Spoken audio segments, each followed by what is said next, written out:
안녕하세요. 하루 필수 말씀 충전 하필 큐티 조정환입니다. 오늘 함께 나눌 하나님 말씀은 잠언 10장 1절에서 17절까지 말씀입니다. 함께 읽으면서 묵상하시죠. 이것은 솔로몬의 잠언이다. 지혜로운 아들은 아버지를 기쁘게 하지만 미련한 아들은 어머니의 근심거리다 라고 이야기하면서 이제 솔로몬의 잠언 이제 두 번째 모음집이 시작을 하게 됩니다. 우리가 1장부터 9장까지의 내용을 하나로 묶어서 계속 읽어왔어요. 그래서 1장부터 9장의 내용이 이 지혜 여인 그리고 어리석은 여인의 이 대비를 보여주면서 이 어느 여자와 함께 결혼하고 이 젊은 아들이 어떤 젊은 여자와 함께 이 삶을 영위해 나갈 것인가, 어떻게 해야 좋은 여성, 이 지혜 여성을 선택함으로써 복된 인생을 살아갈 것인가, 그리고 그 여성과 함께하는 그 삶이 여호와 경외의 삶을 어떻게 살아내는가에 대한 큰 틀과 그림을 보여주는 그런 잠언이었습니다. 근데 이제 두 번째 섹션이 시작을 하게 되는 건데, 이제 10장부터 22장까지를 우리가 함께 읽게 될 텐데요. 여기에서는 이제 개별 잠언들이에요. 이 개별 잠언들이라고 하는 말은 뭐냐면, 이게 하나의 모음집이기 때문에 이것을 어떤 큰 맥락을 가지고 어떤 구조화되어져 있는 그런 본문으로 읽기보다는 한 절 한 절 또는 뭐 가까운 한 두세 구절 정도 내에서 이제 그 메시지를 찾아가는 것이지, 이 10장부터 22장까지의 어떤 큰 틀에서 구조가 있는 것처럼 생각을 하고 읽게 되면 또 우리가 너무 과한 해석을 하게 될 거라는 겁니다. 그래서 오늘 본문부터는 이 개별 모음집으로서 이제 짧게 우리에게 주시는 메시지들을 함께 읽게 될 텐데, 이것도 읽는 방법이 이제 마찬가지예요. 이게 결국에는 우리의 삶의 틀을 제공하는 것들, 그리고 무엇을 채워가야 하는 것들에 대해서 우리가 생각하고 이 본문 말씀을 읽어가야 됩니다. 부정하게 모은 재물은 쓸모가 없지만 의리는 죽을 사람도 건져낸다. 주님은 의로운 생명은 줄이지 않게 하시지만 악인의 탐욕은 물리치신다. 이제 2절은 좀 분명하지 않지만 3절 같은 경우에는 의로운 생명과 줄이지 않게 하심, 그리고 악인과 탐욕, 이렇게 대비되는 모습들을 우리가 보게 되는데요. 손이 게으른 사람은 가난하게 되고 손이 부지런한 사람은 부유하게 된다. 이렇게 해서 이제 손이 게으른 사람과 부지런한 사람, 그리고 가난한 사람과 부유하게 됨, 가난하게 됨과 부유하게 됨, 이렇게 이제 반대적인 이야기들을 우리에게 들려주게 되는 거죠. 5절도 마찬가지입니다. 곡식이 익었을 때 거두어 들이는 아들은 지혜가 있는 아들이지만 추수 때에 잠만 자고 있으면 부끄러운 아들이다 라고 이야기하면서 지혜 있는 아들과 부끄러운 아들을 비교하고 있어요. 성실함, 그리고 이 부지런함, 그리고 의로운 생명, 의리, 이런 것들이 연결이 되면서 이제 부지런한 사람의 부유함, 하나님께서 그렇게 복 주심을 우리가 생각을 하게 됩니다.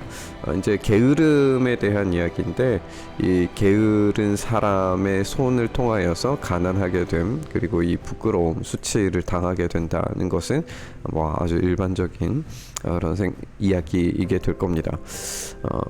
이제 6절부터는 입에 대한, 말에 대한 이야기가 등장을 하게 돼요. 의인은 머리에 복을 이고 있지만 악인의 입은 독을 머금고 있다.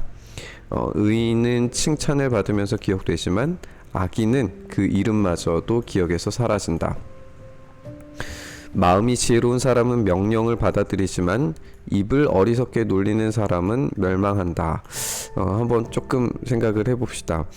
마음이 지혜로운 사람과 입을 어리석게 놀리는 사람이 지금 대비되고 있는 것을 보게 됩니다. 이 명령을 받아들임과 멸망함, 이게 이제 대비가 되는 거게 되겠죠. 이 마음이 지혜로운 사람과 이 입을 어리석게 놀리는 사람이 대비되면서 결국에 이 지혜로운 사람은 입을 함부로 놀리지 않는 그런 사람이라는 걸 우리가 보게 돼요.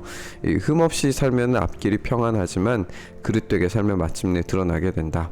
눈을 흘기면 고난이 생기고 입을 어리석게 놀리는 사람은 멸망한다. 지금 이게 반복이 되고 있는 게 보이시죠?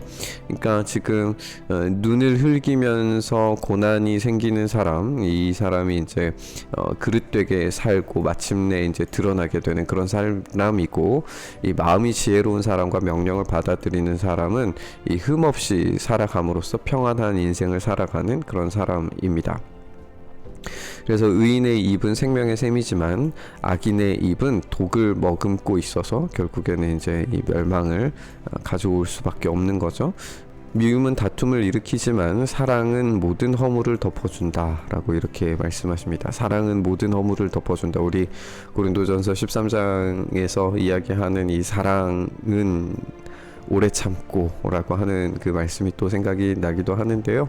이렇게 사랑이 모든 허물을 덮어주는 것처럼 우리가 앞에서 읽었듯이 이 지혜로운 사람, 또 그 입에 생명의 샘을 담고 있는 이 사람들은 이 사랑이 이 허물을 함부로 어리석게 놀리는 그런 사람은 아니라는 것을 우리가 알게 돼요.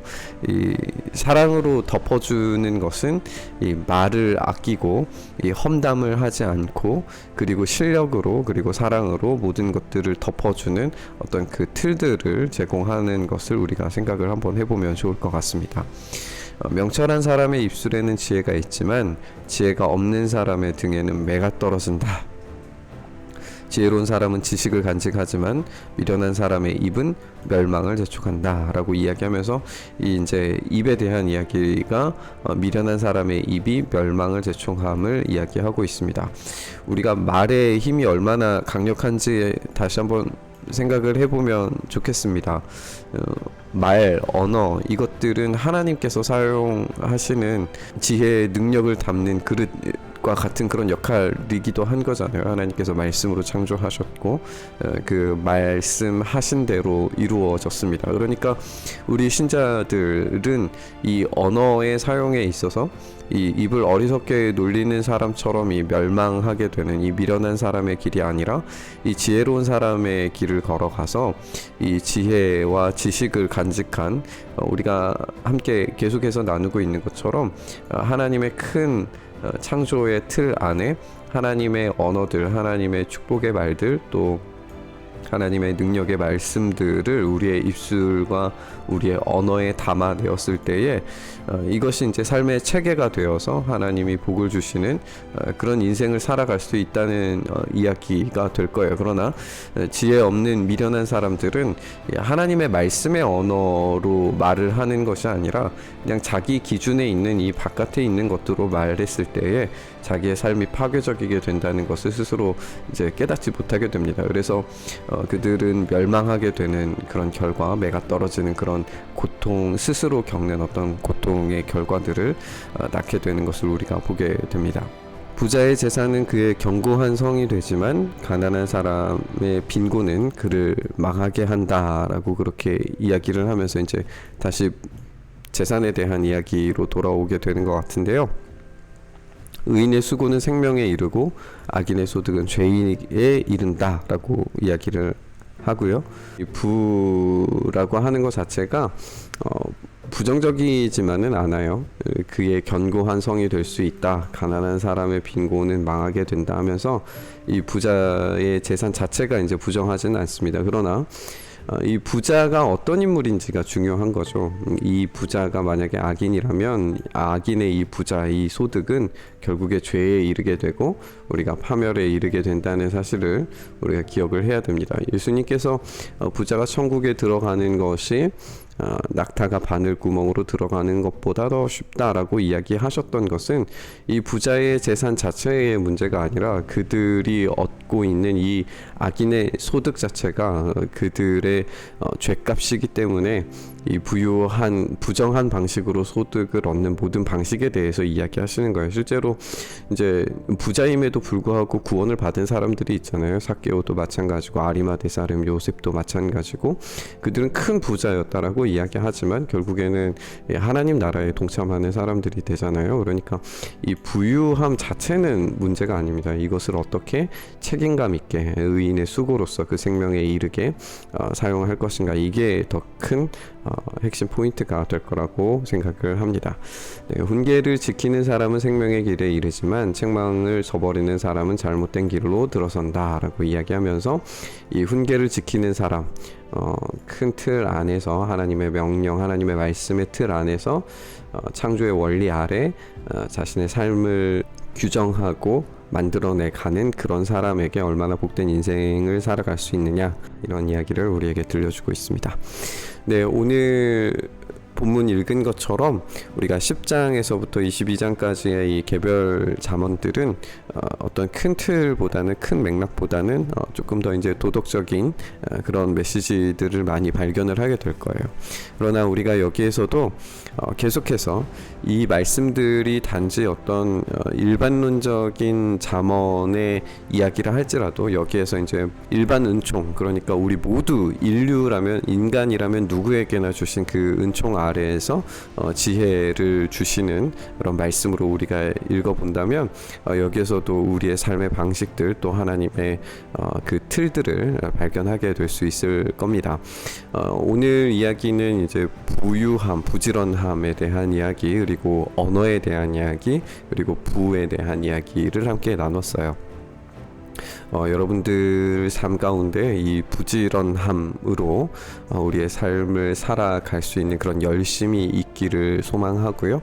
그리고 우리의 입술이, 우리의 언어가 세상의 어리석은 것들로 말하는 것으로 우리가 살아가는 것이 아니라 사랑으로서 모든 허물을 덮어주는 이 말을 좀 참고, 또 어떤 우리의 큰 사랑의 행동으로서 오히려 그 언어를 덮어주는 그런 것들이 참된 지혜의 사람이라는 것을 우리가 말씀을 통해서 함께 보게 되었습니다. 그리고 이 부유함이라고 하는 것 자체가 문제가 아니라 그 부유함을 어떻게 책임감 있게 사용하는가가 더 큰 문제라고 하는 사실을 우리가 함께 나누었고, 이 훈계를 지키는 사람은 생명길에 이른다는 사실을 다시 한번 우리가 듣게 됩니다. 이렇게 말씀 좀 정리하면서 하나님이 주시는 이 말씀 가운데 우리의 언어를 지키고 우리가 부지런히 우리의 삶을 최선을 다해서 영위해내서 정말 책임감 있는 우리의 삶의 행동으로, 사랑으로 우리의 삶을 살아낼 수 있는 우리의 삶이 되었으면 좋겠습니다. 주님, 우리가 이 개별적인 잠언을 통하여서 우리의 삶이 부지런함과 열심 있는, 열정 있는 삶을 회복할 수 있도록 주님 도와주시고, 우리가 사랑의 삶으로 우리의 언어보다도 훨씬 더 깊은 우리의 삶의 행동으로 이 하나님의 말씀을 우리의 삶에 내면화시키고 그 말씀으로 살아가는 우리의 삶이 되게 하셔서 허물을 덮어줄 수 있는 그런 실력, 그리고 주님께서 허락하시는 이 부유함을 참되게 책임감 있게 사용하는 그런 실력이 우리 가운데 있도록 주님 우리의 삶을 붙드시고 인도하여 주시옵소서. 이렇게 우리의 삶을 이끌어 가시고 오늘도 가르치시고 오늘도 그 삶 가운데 있게 하여 주시기를 간절히 소망하며 우리 주님 예수님 이름으로 기도합니다. 아멘. 오늘 부딪힌 말씀 가지고 함께 기도의 자리로 나아가시죠.